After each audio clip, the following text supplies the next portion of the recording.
Kung usapang classic, dito ako sa looks 10. Plus samahan mo pa ng karga, aba syempre sa speed 10. Luma na to pero alam mo hanggang ngayon ay makikita mo. Ito ay ang Yamaha Fino.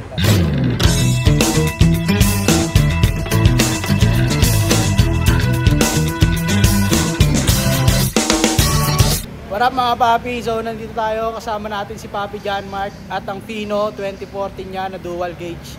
So tatanungin natin siya mamaya kung kamusta experience ng ganyan at kung anong karga niyan, no? At syempre tatanong natin kung ano yung mga papayo niya sa mga nagbubuo din, no? Alright. What up papi?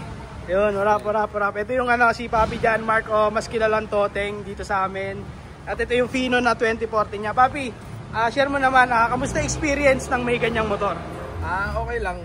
Medyo, syempre, pagka kargadong motor, medyo sabi natin, critical. Lalo na pagka sariling buo mo lang. Syempre, trial and error. Okay naman so far. Marami rin experience ng problema. Pero so far okay na nakuha ko na. Ayun, oh. Papi, nasabi mo rin kargado yan. Ilang cc yan? Ilang cc? Honest Declare 208cc. Papi, itur mo naman kami sa motor mo. Ano yung mga pyesa dyan? Ano yung karga? Ayan. Tunay natin makina. Makina tayo, makina. Naka MTR10 ako na 31.5 26. Tapos TSMP na Chromebore 66. Ang ginamit kong signalis is stock pero naka-pin 1.5 plus 3. Alright. Tapos naka-Koso Evo ako na 34. Okay, yun talagang sinabi ni Papi yung pyesa niya. Honest lang. Honest lang. Ito may kita ko dito Papi, no? Yung dual gauge, ano yan? Ibig sabihin yan? Hindi.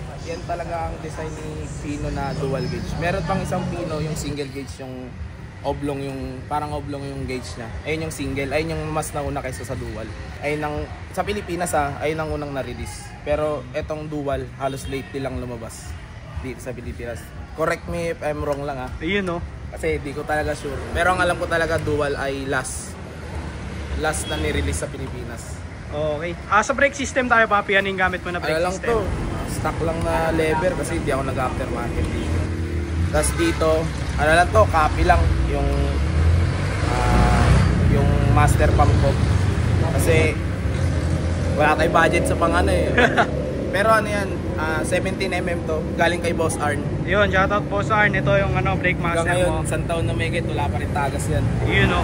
Sa caliper tsaka disc. Stock caliper lang yan gamit ko. Kasi iba talaga preno ng stock caliper. Sa akin lang base sa akin. Yun, no?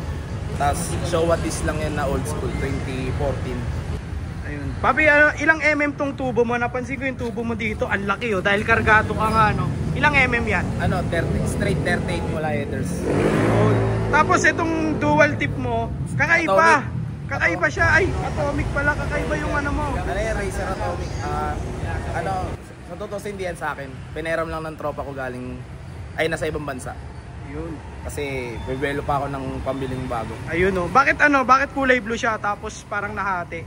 Sabi titanium daw yung kulay niyan. Parang limited. Ayun, no. Racer. Anong mapapayo mo sa mga nagbubuo pa ng mga Fino? Mapapayo ko lang kung anong gusto nyong buo. Tuloy nyo lang. Tayo, nasa mundo tayo ng libre sa lahat.